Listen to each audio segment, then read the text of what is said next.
नमस्कार, मैं दिनेश कुमार शुक्ला। अर्थालंकार के भेद में आपको आज हम भ्रांतिमान अलंकार पढ़ाएंगे।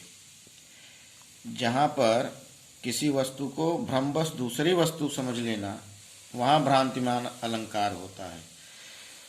जहाँ समानता के कारण उपमेय में उपमान का निश्चयात्मक ज्ञान हो, वहाँ भ्रांतिमान अलंकार होता है। जैसे रस्सी, उपमेय को सांप, उपमान समझ लेना।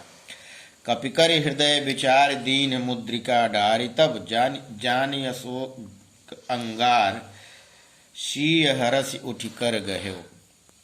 यहाँ पर सीता जी श्री राम की हीरक जड़ित अंगूठी को अशोक वृक्ष के द्वारा प्रदत्त अंगारा समझकर उठा लेती हैं।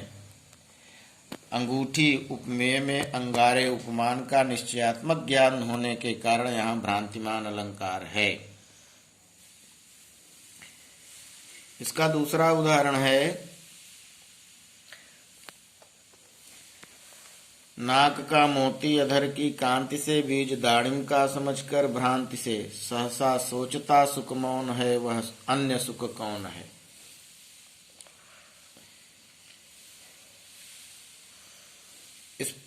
इस प्रकार इसमें भी भ्रांतिमान अलंकार है।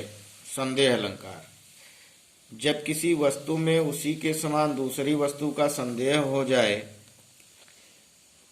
और कोई निश्चयात्मक ज्ञान न हो, तब संदेह अलंकार होता है। संदेह अलंकार में संदेह बना का बना रह जाता है, वस्तु स्थिति निश्चित नहीं हो पाती।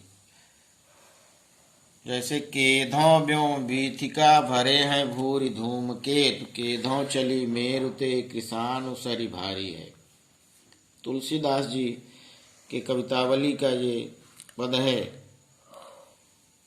लंका दहन के समय जब आग की लपटें आकाशमंडल में दिखाई देने लगी, तो ऐसा लग रहा था जैसे आकाश मार्ग में ढेर सारे पुच्छल तारे भर गए हों, अथवा किसी पर्वत से आग की नदी निकल पड़ी हो। इस प्रकार का दृश्य उपस्थित हो गया था। वस्तु स्थिति निश्चित नहीं हो पा रही थी कि ये धूमकेतु हैं अथवा कोई अग्नि की नदी निकल पड़ी है। अतः यहाँ पर संदेह अलंकार होगा। संदेह और भ्रांतिमान में अंतर यही होता है कि भ्रांतिमान में भ्रमवश किसी वस्तु को दूसरी वस्तु समझ लिया जाता है और संदेह में संदेह बना रह जाता है। अब हम आपको अतिशयोक्ति अलंकार बताएंगे। अतिशयोक्ति अलंकार में बात को बढ़ा चढ़ाकर कहा जाता है।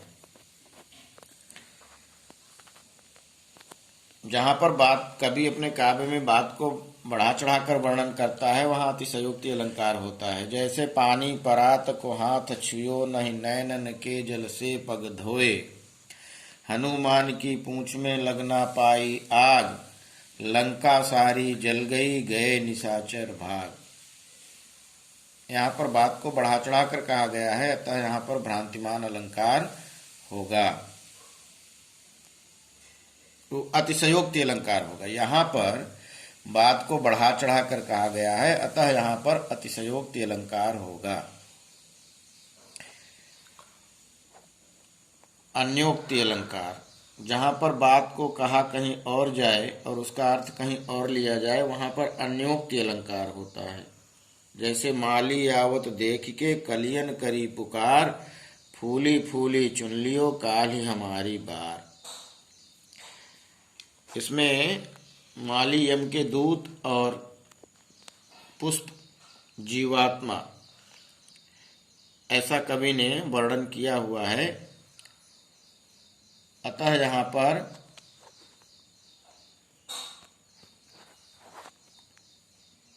अन्योक्ति अलंकार होगा।